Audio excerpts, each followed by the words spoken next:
I know when they contacted us and told us that it was final, it was emotional for me because I remember when we literally used to go around to corporates around just, having to beg literally just for about 50,000 Namibian dollars just so that we could carry out a copper IUD clinic, a mere $50,000 that would help, hundreds of women.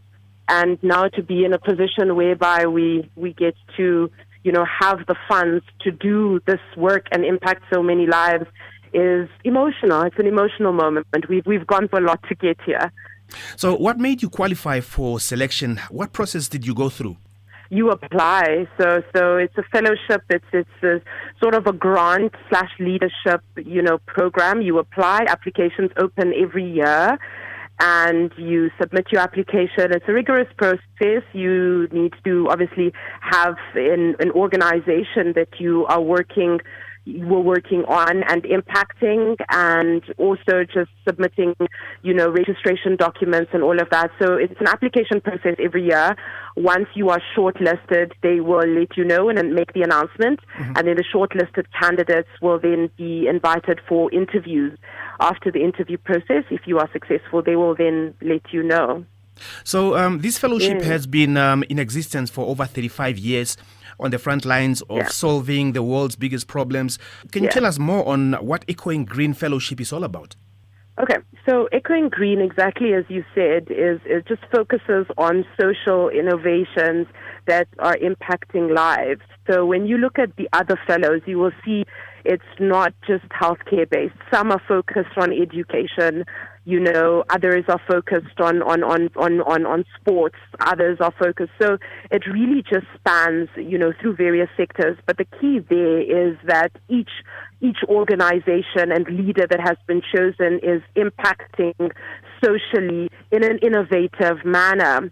So you will see that some people that are involved in, education have found creative and innovative ways to educate people in a manner that can be impactful and that can be scaled up. So really that's what Echoing Green focuses on, finding leaders around the world that have innovative ways to solve the world's problems. That's literally a summary of what they are and what they believe in. One of the previous fellows is, previous First Lady of the United States, Miss Michelle Obama. And so that just speaks to the caliber of leaders that they select, annually and the impact they're looking at. Interesting. Now, Doctor, you are the founder of the OSAAT Africa Health Foundation, which focuses on women's health with a key focus in sexual and reproductive health. Could you share more with us on some of the projects that you are working on and what you are planning on in the future? Okay, I love this because I love talking about my baby. So OSAT Africa stands for the word OSAT stands for one step at a time. A couple of years ago, we were focused holistically on just quality healthcare for all, and we realized it's difficult to measure impact when you have such a broad goal. We then said, okay, why don't we focus on something that I'm passionate about, which is sexual and reproductive health, because it is an area that is lacking. We focus fivefold. So the first part is we educate women about sexual and reproductive health in their native languages.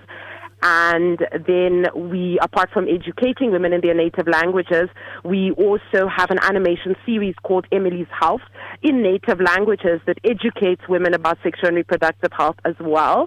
And then apart from that, we have our scholarship program, which just allows women to study our health education material. And then after passing an assessment on our educative material on sexual and reproductive health, they are then eligible to apply for the Dr. Esperance Luvindao Healthcare Scholarship Award in partnership with OSAAT Africa.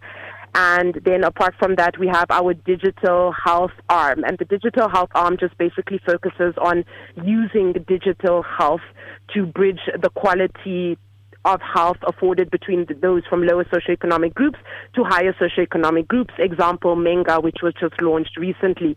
So we have 5-arm focus, and that's basically what we do. What are perhaps some of the future projects that you have in mind? Okay, so in order to be, focused, we have said to ourselves that our framework and all just really focuses on these 5 arms. also, I didn't mention the copper IUCD clinics, which is important because we are having our next copper IUCD clinic in September, and we are targeting 1,000 women. So really, the goal there is just to take those arms and increase the impact. So in terms of the copper IUCD clinics, like I said, the target being 1,000 women before the year ends.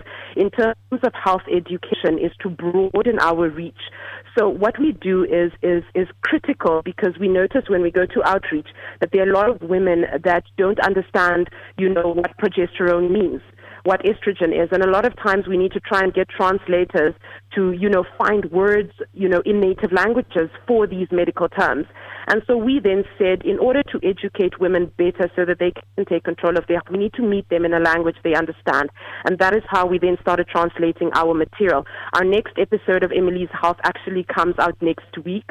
So you can definitely find that on our social media platforms. It's a Facebook series. So you will find it on our Facebook platform, and then the Copper IUCD Clinic coming up next month. And then our scholarship program, which is ongoing. We will be announcing our first cohort of scholarship winners, basically, before the year ends. So we're excited about that.